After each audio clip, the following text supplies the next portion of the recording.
Ahoy friends, welcome back to the adventures of Captain Jay and Tiki.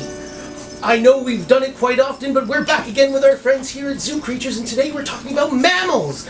Mammals are anything, I believe, with fur or that give live birth, I believe, right? Because I know dolphins and whales are mammals, but they don't really have fur, I don't think. No. And Alana here, our friend from Zoo Creatures, has a very peculiar looking beastie here. What is this? This is a hedgehog. A hedgehog. Look at him. And a hedgehog, he's got all these little spikies. Can I touch that, or yep. Is it sharp? Or oh, look at that! Wow. When he's relaxed, his spikes aren't very sharp. They kind of relax down flat.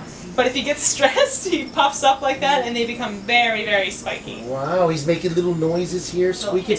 Oh, Hedgehogs. People have hedgehogs as pets. Yes, they make very good pets. Very interesting exotic animal pets. They are insectivores, which means that they eat bugs. So you do need to feed them a diet of either an insectivore pellet or bugs. Oh, interesting. Very cool. Now, what is the craziest mammal you've ever had in the shop here? I mean, probably a hedgehog. Look at this. Look at him. He's sitting right there. This is the most perfect thing. Look at him all in a ball. We also have sugar gliders. I could attempt to get one of those out for you. Oh, a sugar glider? Yeah, I don't know what that is. We could take a look. Is that like a squirrel? Kind of, yeah. But a sugar glider it's not a squirrel. It's a marsupial. Do you want me to try to? Yeah, let's check it out. Let's see. So this. Okay, never mind. Today we're talking about birds, and I'm pretty sure you're familiar with what a bird is, right? The flying, feathery thing, except for the few that don't, right? Like penguins and emus and ostriches. But we've got a very special treat here because we've got, what is this called again? It's a kookaburra. A kookaburra, and there's a whole song about kookaburras sitting in an old gum tree and all that. But this is a very rare kind of bird to be able to see up close and personal like this. And I think we even have a treat for him, do we? It's a treat for you. It's a bug. You don't want to eat that? Oh, no, I'm okay. Thank you. I just ate, actually, yeah. Cindy's ready for it. Oh, wow. Are you going to yell about it?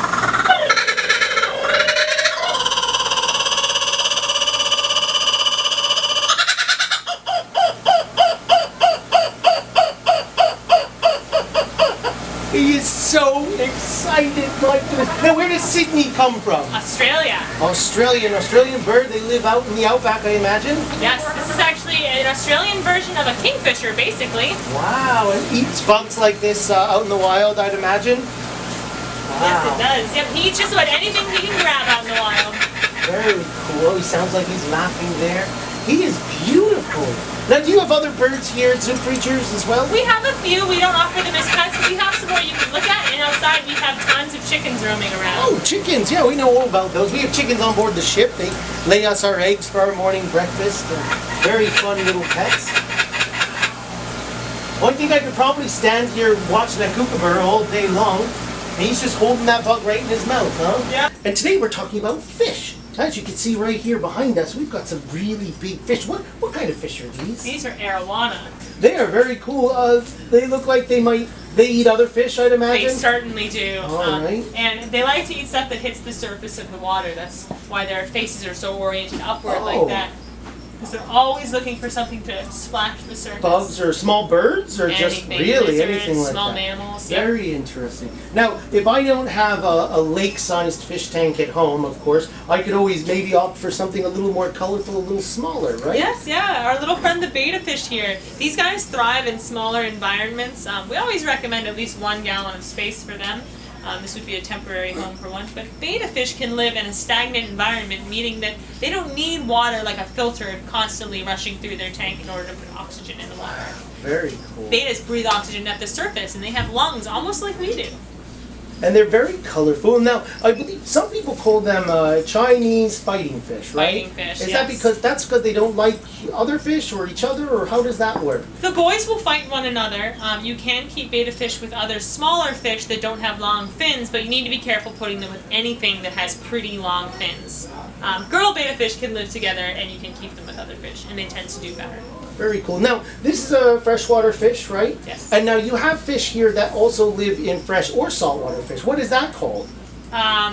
Saltwater fish. Either or. I heard a term brackish.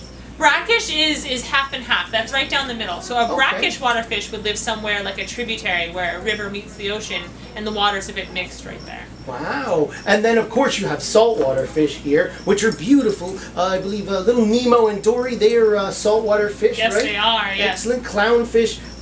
What else do we have here? Do you have any sharks? I don't believe we have any sharks. They all get too big for most, all right. most tanks. Well, the fish here are wonderful. We've seen a couple of them, and we'll definitely have a couple more shown at the end of this video as well, so that people can see. Now, when people come in maybe to Zoo Creatures and they're interested in fish, your staff will teach them all about the fish they're interested in, how to care for them. Of course, yes. We're we very much want to teach people, and we actually won't usually sell a fish to someone who doesn't know how to care for it properly or refuses to do their research. Okay, excellent. Wow, he is very, very pretty. And these fish, the betas, they come in all kinds of colors, right? Reds and whites and yellows. Different tail types as well. You can get some that have 2 tails, some that have really big tails, some with short, stout tails. There's all different types of betas. All right. Well, hey, Ilana, thank you so much once again for showing us these fish and introducing us to some of the stranger kind of creatures that we've seen, I think. Wow. Those guys are neat. Oh, well, we'll see you next time. Until then, bye! Ahoy! Thanks for watching. If you like this video and you don't want to miss another one, hit the subscribe button below. And don't forget, Captain Jay's here every week on Wednesdays with a new episode for you. If you want more Captain Jay, check out my book, Captain Jay and the Misfit Crew. It's available online on Barnes & Noble, Amazon, and Wordery.com. We'll see you next time. Bye!